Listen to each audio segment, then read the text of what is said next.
দূর এক পাহাড়ি জঙ্গলের এক গুহায় বাস করত দুটি সাপ, সবুজ রঙের বাবা সাপ আর হলুদ রঙের মা সাপ। তারা ছিল এক নিবিড় দম্পতি, সুখে দুঃখে একসাথে। বহু দিনের অপেক্ষার পর মা সাপ দুটি ডিম পেড়ে খুব আদরে আগলে রেখেছিল। তারা জানতো এই ডিম দুটি তাদের জীবনের সবচেয়ে মূল্যবান সম্পদ।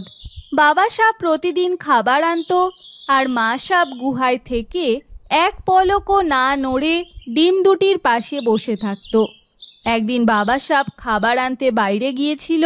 সেই ফাঁকে জঙ্গলের আশেপাশে ঘুরে বেড়ানো এক দুষ্টু তান্ত্রিক গুহার সামনে এসে দাঁড়ায়।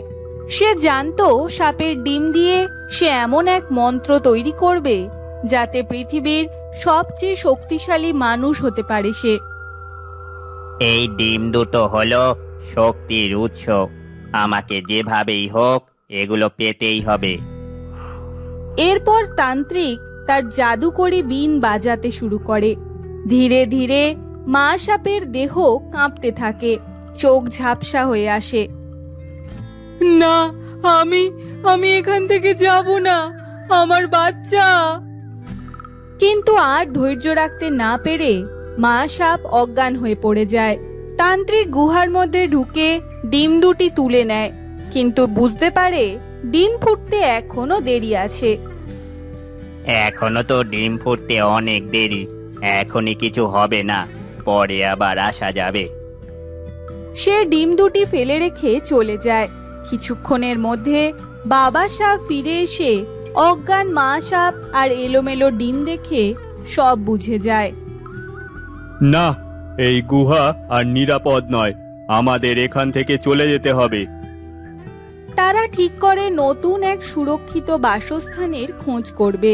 অনেক খোঁজাখুঁজির পর বাবা সাপ এক বুড়ি মহিলাকে দেখে, যার নাম ছিল বুড়িমা। বাবা সাপটি দেখে বুড়িমা গাছের নিচে পড়ে থাকা এক পাখিকে উদ্ধার করছে। এত দয়ালু একজন মানুষ নিশ্চয়ই আমাদের সাহায্য করবে। বুড়িমার সামনে গিয়ে বাবা সাপ নিজের ভাষায় সব ব্যাখ্যা করে। আমরা শুধু চাই একটু নিরাপদ আশ্রয়, আমাদের দুটি ডিম আছে, শুধু বাঁচতে চাই আমরা। সাপ হয়েও তুমি এমন কথা বলছো? এসো এসো, আমার কুঁড়ে ঘরটা ছোট, তবে ভালোবাসা অনেক। সাপের পরিবার বুড়িমার ঘরে আশ্রয় নেয়।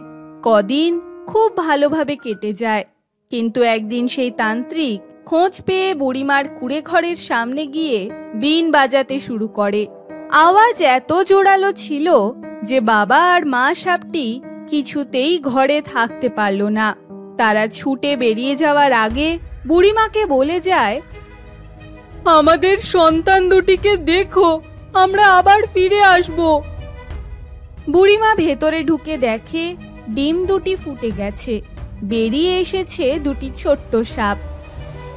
মা মা, তোমাদের বাবা মা বেরিয়েছে, ওরা ঠিক ফিরে আসবে, তার আগে কিছু খেয়ে নাও। এ কথা বলতে বলতেই তান্ত্রিক জোর করে ঘরে ঢুকে পড়ে। তোমরা ফেঁসে গেছো, এবার তোমাদের দিয়ে আমি অমর হব। হে হে হে হে হে হে। তান্ত্রিক ছোট্ট সাপেদের মারতে যায়, আর ঠিক তখনই মা আর বাবা সাপ এসে তান্ত্রিকের ওপর ঝাঁপিয়ে পড়ে। তারা একসাথে তান্ত্রিককে কামড়াতে থাকে। আমাদের সন্তানের দিকে হাত বাড়ালে তার পরিণাম এটাই হবে। তান্ত্রিক কিছু বলার আগেই মাটিতে লুটিয়ে পড়ে। সাপের বিষে নীল হয়ে যায় তান্ত্রিকের শরীর। বুড়িমা ভয়ে কাঁপতে কাঁপতে বাইরে দাঁড়িয়েছিল। এরপর সাপের পরিবার বাইরে এসে বুড়িমাকে ধন্যবাদ জানায়। আপনি না থাকলে আমরা বাঁচতাম না, আপনার ঋণ কখনো শোধ হবে না। তোমরা তো আমার পরিবারের মতো, যাও জঙ্গলে ফিরে যাও, ভালো থেকো। এরপর বাবা আর মা সাপ তাদের দুটি বাচ্চাকে নিয়ে জঙ্গলের গভীরে ফিরে যায়। তাদের ভালোবাসা আর একসাথে থাকার গল্প ছড়িয়ে পড়ে সারা জঙ্গল জুড়ে।